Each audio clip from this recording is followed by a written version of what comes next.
নবম দশম একাদশ দ্বাদশ মিলে টোটাল ভ্যাকেন্সি আছে 35,000। এবার 2016 সালের কতজন শিক্ষক পরীক্ষা দেবে? মাত্র 15,400 জন। বাকি জন তো যার নিজের পুরনো জায়গায় ফিরে চলে গেছে।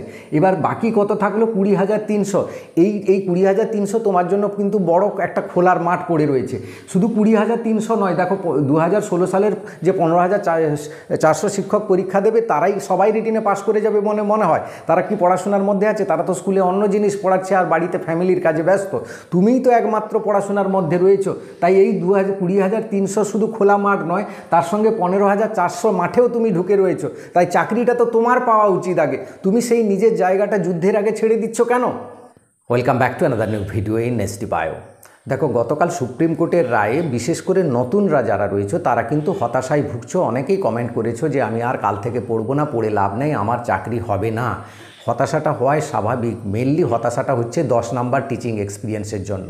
কিন্তু আজকের এই ভিডিওটা তুমি যদি 5 মিনিট দেখো এবং সমস্ত তথ্যগুলো যদি আলোচনা করো, তাহলে কিন্তু তোমার জন্য জায়গাটা কতটা খালি পড়ে রয়েছে, তুমিও চাকরিটা পাবে যদি কম্পিটিশানে থাকো তুমি, সেটা কিন্তু শিওরলি বুঝতে পারবে। এবং তোমার জন্যও কিন্তু পুরো জায়গাটা কিন্তু রয়েছে।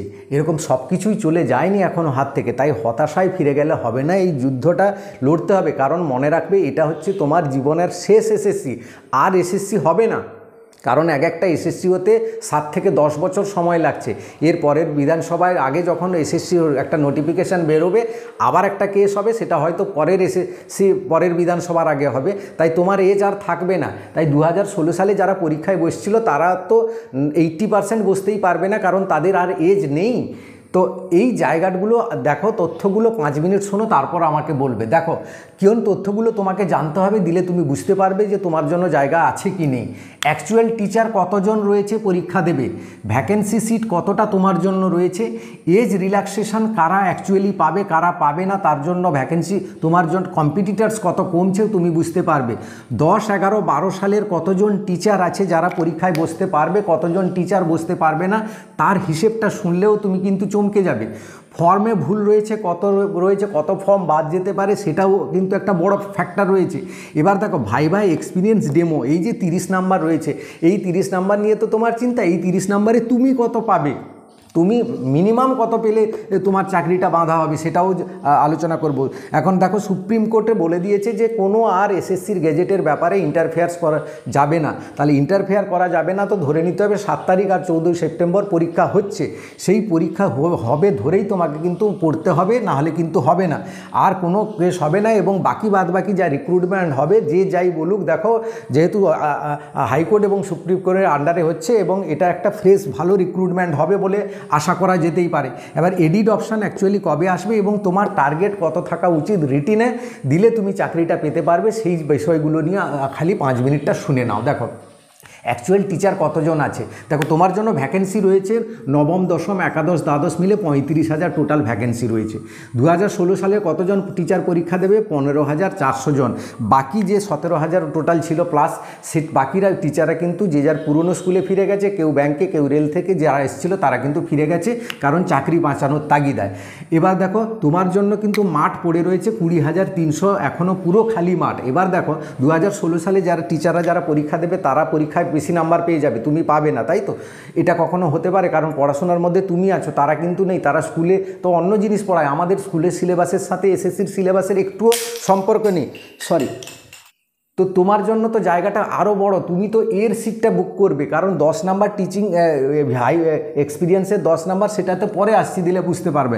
দেখো, তোমার এজ রিল্যাক্সেশন কারা পাবে, যার ফলে তোমার সিটটা তারা দখল করতে আসবে। এজ রিল্যাক্সেশন একমাত্র এই 15,400 জন পাবে, আর কেউ এজ রিল্যাক্সেশন পাবে না।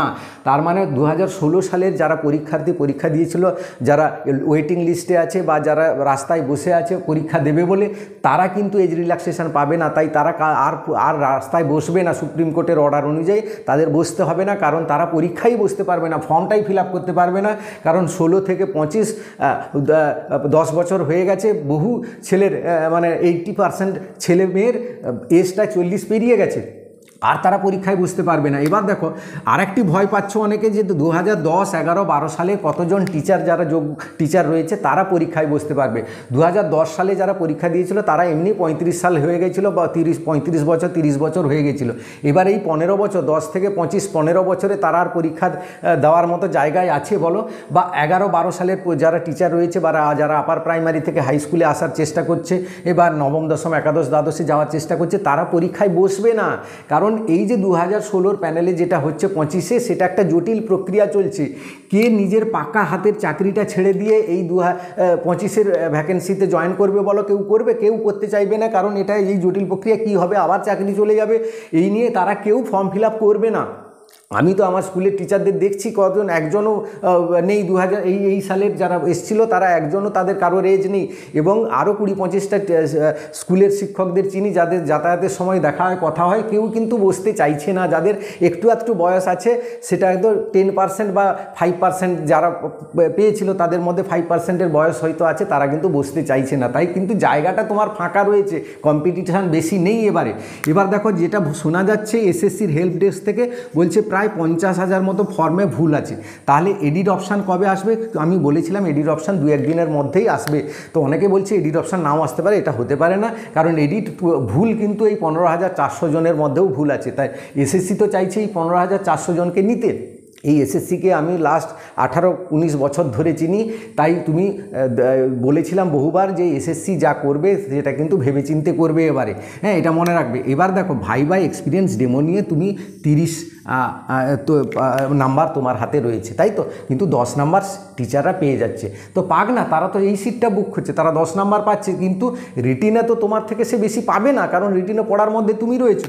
এবার এক্সপিরিয়েন্সের ভাইবার যে 10 নাম্বার, ডেমো যে 10 নাম্বার, সেখানে যতই কম দিক, এই 15,000 বাদ দিলে বাকিদের তো আর কম দেবে না। তো তুমি তো ভালোই নাম্বার পাবে এখানে, তুমি যদি ঠিকঠাক ডেমো দাও, ঠিকঠাক ইন্টারভিউ দাও। তা এই 20 নাম্বার তো তোমার হাতের মধ্যে আছে। এখানেও তো যুদ্ধ করার একটা বড় অস্ত্র রয়েছে। কিন্তু যুদ্ধ করার আগে কেন অস্ত্র ফেলে দিচ্ছ? কারণ কোনো জীবনে কোনো কিছুতেই সাকসেস আসবে না যদি যুদ্ধ না করে জিততে পারো। কোনো চাকরি সহজে হয় না কিন্তু। তাই এই কটা দিন তোমাকে উঠে পড়ে লাগতে হবে তোমার জন্য, তোমার পরিবারের জন্য, তবেই কিন্তু চাকরিটা পাবে। দেখো এই চাকরিটা সেই পাবে যে সকাল থেকে উঠে লেগেছে যে আমাকে পেতেই হবে, সেই পাবে। নাহলে যে ওই কমেন্ট করছে, ভিডিও দেখছে, উল্টোপাল্টা নেগেটিভ কথা ভাবছে, সে কিন্তু চাকরিটা পাবে না। এটা ভালো করে শুনে নাও। তাই আর সময় নেই, আর সময় নষ্ট করো না। এবার দেখো টার্গেট তোমার কত থাকতে হবে। টার্গেট থাকতে হবে তোমাকে 2000, কমপক্ষে 50+ তোমাকে পেতেই হবে। 50+ পেলে তুমি কিন্তু চাকরিটা 100% পাবে, কেউ ছাড়াতে পারবে না। সেই টার্গেট নিয়ে তোমার সাবজেক্ট সিলেবাস ধরে ধরে পড়ে যাও, প্র্যাকটিস করে যাও। দেখো কেউ তোমাকে কিন্তু হারাতে পারবে না, চাকরিটা তুমি পাবে। ভালো পোস্ট ভ্যাকেন্সি তোমার জন্য এখনও রয়েছে 20,000, প্লাস এর ভ্যাকেন্সিও তুমি নিতে পারবে, সে তোমার ভ্যাকেন্সি নেবে না। তাই এই কথাটা মাথায় রেখে কিন্তু এগিয়ে যেতে হবে তোমাকে। এই ছিল আজকের ভিডিও। ভালো লাগলে অবশ্যই লাইক করে শেয়ার করে দাও। চ্যানেলে নতুন হলে চ্যানেলটা সাবস্ক্রাইব করে নিও। Thank you for watching.